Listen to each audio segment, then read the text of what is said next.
couple days previously, from December 23rd, 2018, I went into the hospital and I received an MRI for neck pain, headaches, and back pain.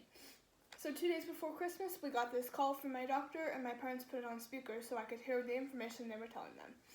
At just the age of 16, I was diagnosed with this big, huge, scary word, Chiari malformation, and it's considered a brain condition. And while this described all of my headaches, my back pain, the dizziness, and all of the bad symptoms I have been having, we were so confused on this word. So looking into my brain condition and my story and what Chiari malformation actually is, we'll be more informed on the topic. For those of you that may not know what Chiari malformation is, I'm going to teach you a lot, and hopefully I will help you spread the word. For those of you who may have heard of Chiari malformation or know what it is, I hope that you will learn from my story, because every story is different. Personally, I was born with Chiari. However, I had only been symptomatic for 6 years, and then I was diagnosed now a little over 2 years. So we were going to look at what Chiari malformation entails, treatment plans, and the battle for help. So you may be asking, well, what is Chiari malformation? So Chiari malformation is when the bottom of your brain sinks down into your spinal canal. I will show you here in this picture. So this is a normal cerebellum, which is the bottom part of your brain, which controls balance and swallowing, which makes sense why there would be problems with that. And so it sinks down into the spinal canal, as shown here in this picture. And this is what the Chiari malformation is. So, according to Mayo Clinic article published in 2019, last accessed April 7th, 2021, headaches are the main problem, and what may cause a neurologist or neurosurgeon to first get that MRI so that they can tell what's going on in the brain. But there also can include heart pain, back pain, balance, neck pain, bad hand-eye coordination, numbness, problems swallowing, and many other things. So this condition is considered 1 in 1,000. So if we were to break down that percentage, there is about 30,000 students in our school. So you may know a person, because 30 out of these 30,000 students may have Chiari. So there is 3 different types. Type 1 and type 2 are diagnosed based on type 1 is less tissue extended into the spinal canal, and type 2 is more tissue. And type 3 is a pediatric type, but they rarely ever diagnose that anymore because now they resort to 1 and 2. So we have talked about what Chiari malformation is, and now let's move on to talk about treatment plans. So first, you have to be a candidate for surgery. And this can be very, very tough, because it's very hard to find somebody who actually believes you and that it's not all in your head, as I have been told multiple times. So you have to be symptomatic enough to be considered for surgery, and if not, they might send you to therapy. However, therapy doesn't work as well as a surgery. So it also depends on if you have a syrinx or a cyst in your spine, which can be multiple things. It can be a pocket of fluid that backs up in your spinal canal, and that's due to the blockage of the brain.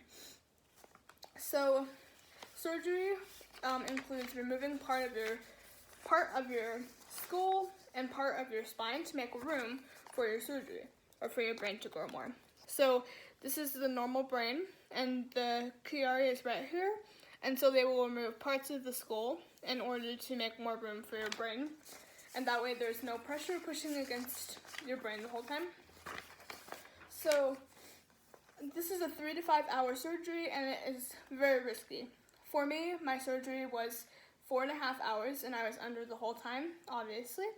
And when I came out of it, it was a lot of recuperation, and it took me about 2 months to actually completely heal.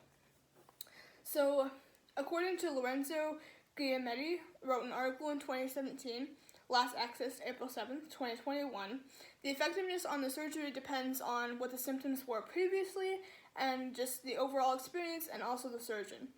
So, but 84.2% seen a better outcome when they had surgery versus those who tried other treatments such as therapy. So the severity of the condition also could affect the outcome, such as if you had very, very many symptoms, such as the heart problems and everything, that could have taken damage on your heart or other organs. Therefore, the surgery may not help those, and you would have to go further into surgeries to help that.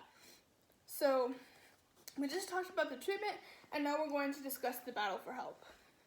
So since this is a rarity of a condition, there is a scarce belief. Most doctors would just say, oh, it's just in your head, you're just having headaches from stress or other problems, or they try and result out every single thing before that. Before I was actually a candidate for surgery and for diagnosis, I had seen a couple other surgeons, and they all told me that it was in my head, that my Chiari wasn't big enough, and other things such as that. They go off of the basis of 3 millimeters or more extended is a concern for surgery. However, if you have less than that, they think that it's not as important. But research has shown that it doesn't matter on the size. If there's anything pushing against your brain, it's obviously going to cause pretty much pain. So it would make sense as to why any millimeters extended is unnormal, therefore it's going to cause pain. So from a Facebook community poll that I conducted, 160 people out of 333 on the poll said that they had to find multiple doctors in order to actually find help. 48% of these people had to go to multiple different people just to be told that their condition was actually real and that they had a reason to be in pain. So also, there can be many accidental findings, and this can make it where, like, the cyst in the spine could show up on the MRI, and then they will have more concern as to looking into the surgery. But because Chiari is an accidental find, most of the time people think it isn't related to the symptoms they're experiencing. So on my MRI, they found this cyst in my spine. This is called the syrinx, and it can be anywhere along the spinal canal, but this is what it would look like inside the spine. And it's just a pocket full of fluid. And this was very scary, obviously, and it was reasoning for the doctors to be concerned. And the radiologist that was doing the MRI seen that and knew that we needed to look further into my brain. And it wasn't just about the back pain. The other thing that can make it very hard to diagnose this and actually get help for it is that there's many similar symptoms. Heart problems, gastro problems, swallowing can all be related to something different. So that's why they have to try and result out other things before actually getting help for Chiari. So we have just looked at what my condition is, and we have been informed about Chiari malformation. We discussed what it is, how it can be treated, and why there is a battle for help. So I had my surgery on September 1st, 2020, around almost 2 years after I was diagnosed.